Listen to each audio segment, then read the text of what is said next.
এখন সবচেয়ে দামি যেটা র্যামটা আগে ছেড়ে দিয়ে রিলিজ করে দিলাম না র্যাম্প এদিক দিয়ে আমার ধর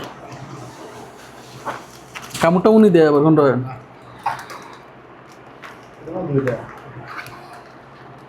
সি ওয়াও মাশাআল্লাহ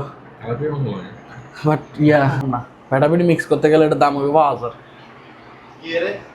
মেল ফিমেল মানে সি সিলভার টেট্রা খুব সম্ভবত এটা আমি নামটা বুঝতেছি না কালারের জন্য যাই ইস্টেম করে ভাই সুস্থ মাছ এই যে এটা কি ওদের নাম কি লেমন টেট্রা এটা বাংলাদেশে খুব রেয়ার খুবই রেয়ার দুইটা একলো ধরছি ব্লু কি লাফায় কা কালার ধরবো নি